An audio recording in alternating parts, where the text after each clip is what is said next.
Hey everyone, in this video we'll be going through an oblique shock example. We're going to be using these three knowns here. The upstream Mach number is 3, the wall angle or turn angle is 13 degrees, and the ratio of specific heats gamma is equal to 1.4. We're going to be going through 4 different solution methods. The first is using the derived equations from my previous video. The second is using the compressible flow tables because we have specified that gamma is equal to 1.4. The third way is using the online VT calculator, and the fourth way is using the MATLAB functions that are based off of that online VT calculator. Before we get started, let's just look at a quick schematic. Here is a wall. It's horizontal up until a point where it starts turning, and it turns at an angle theta with respect to the horizontal. This is the wall angle or the turn angle, and an oblique shock is formed right at that vertex where it starts turning, and it's at an angle beta with respect to the horizontal, and that's the shock wave angle. Upstream, the flow is parallel to the wall. Downstream, the flow is also parallel to the wall. Upstream, we have state 1. Downstream, we have state 2. And you can see that upstream we have the Mach number is m1. Downstream, the Mach number is m2. The goal for these calculations is to solve for the downstream Mach number m2 and these property ratios across the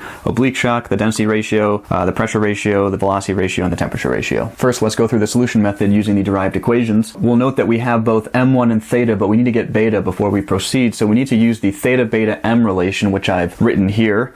And you can see that this is a direct solution if you're solving for theta, but we are solving for beta, and you can see that it is an indirect solution, and so we need to use a root finding technique such as the bisection method. And once we do that, we can find that beta is equal to 30.222 degrees. Now note that you can also use a direct method. I don't have that derivation up here at all because it's a long derivation, but there is a direct method to get beta as well. Just involves some more complicated equations. Or you can also use the theta beta m plot that you'll see in a lot of compressible flow textbooks and online, as long as your gamma is equal to 1.4, and I'll show that in the next section. So what we saw from my oblique shock derivation video is that we can find the normal component of the Mach number before the shock and then use the normal shock relations to relate properties across the oblique shock. So here's a schematic of the shock that is inclined at an angle beta, the shock wave angle with respect to the horizontal, and here we have the upstream Mach number coming in horizontal, and if we break this up into a tangential and a normal component in relation to the oblique shock, then we can see that we create this right triangle where the normal component of the Mach number is called mn1, and this angle in here is beta, and so we can relate these three variables by using the sine of beta is the opposite over the hypotenuse, so we have this equation here. If we rearrange that for mn1, because we're trying to solve for the normal component of the Mach number upstream, we get mn1 is equal to m1 sine beta. We know m1, that's a given. We just computed beta, so we can plug those into this equation here, and we end up getting that the normal component of the upstream Mach number is 1.51. Now we can just use this normal component of the Mach number to plug into the normal shock relations, and so the first one that we want to solve for is the downstream normal Mach number, and that's given by this equation here. Make sure to take the square root, and we get that the mn2 is equal to 0.6976. And next we just solve for all the property ratios across the oblique shock, noting that in these expressions, which were derived in my normal shock derivations video, we use mn1 in place of m1, and so we can get rho 2 over rho 1 is 1.8793, u2 over u1 is 0.5321, p2 over p1 is 2.4937, and t2 over t1 is equal to 1.327, and you can write these down if you want to check, because we'll compare them to values that we compute in the other sections. The last step is to solve for the downstream Mach number, because from those relations we got the downstream normal Mach number, but we need to translate it to the actual Mach number downstream of the oblique shock. And so here's again a schematic of the oblique shock, and now we're at the downstream portion where we're looking at the velocity vector downstream, which is inclined at an angle theta with respect to the horizontal, because now it is flowing parallel to the wall, and theta is the wall turn angle. And then the angle from the horizontal to the shock wave is beta, and then we can see that we have the normal component of the Mach number downstream, mn2, and this here is m2, and so if we take this right triangle over here, we can see that that angle is beta minus theta, and we can take the sine of beta minus theta is opposite over hypotenuse, and if we solve for m2, then we get it's a function of mn2, beta, and theta. We know all three, and so we can plug those values in, and we can solve for m2 to be 2.356. Now let's move on to the solution method 2, which is using the compressible flow tables. And the reason that we can use the compressible flow tables is because we specified that our gamma, or ratio of specific heats, is equal to 1.4.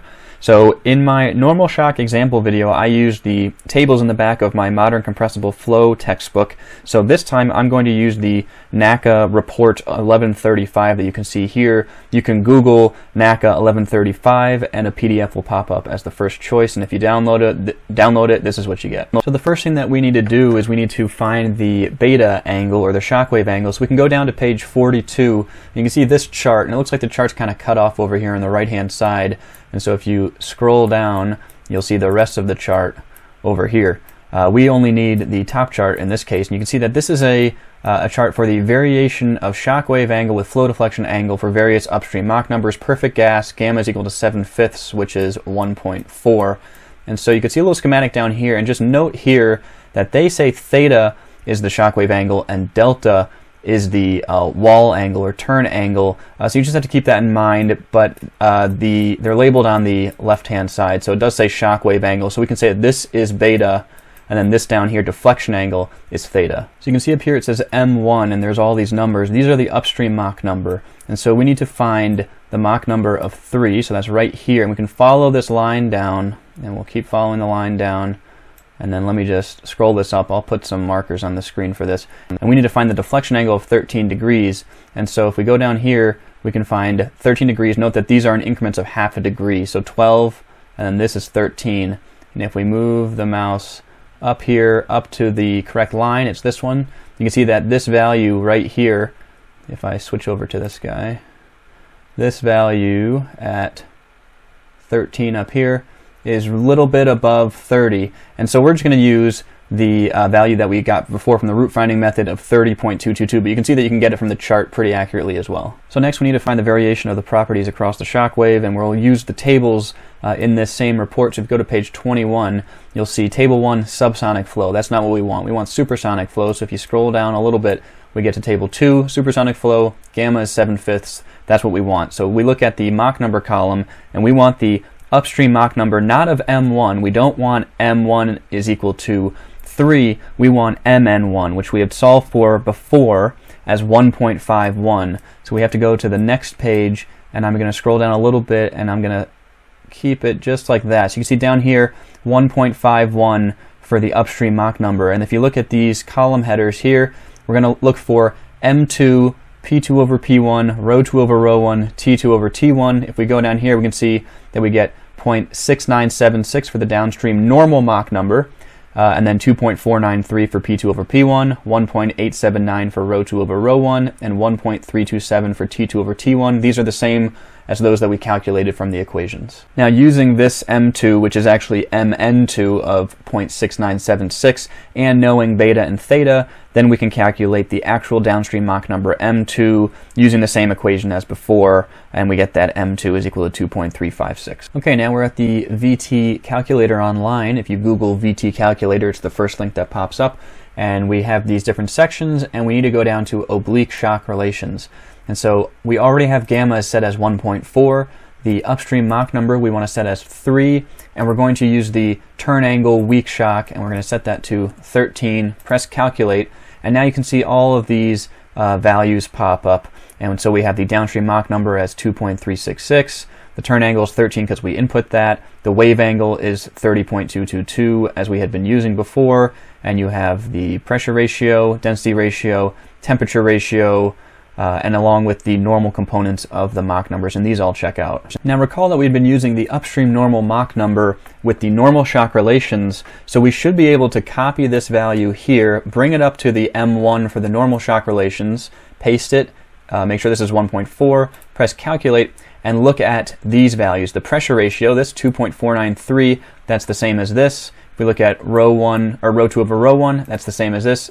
T2 over T1, that's the same as this. And also the downstream Mach number, M2, is the same as the downstream normal Mach number. So the last method is using the MATLAB functions that I have that are developed based off of the VT calculator online. And so this is the oblique shock calculator that I've opened up, and this is what we want to use. So I'm just going to copy that down into here. And so we can go up into the help section up here to see what the inputs are. First down here is the, we don't want the output variable to be defined because I want a structure of all the output variables. G is the ratio specific heat, so we'll just set that to 1.4. M1 is the upstream Mach number, which is 3. And then the input variable, we want the turn angle weak shock, so I'll type in theta weak.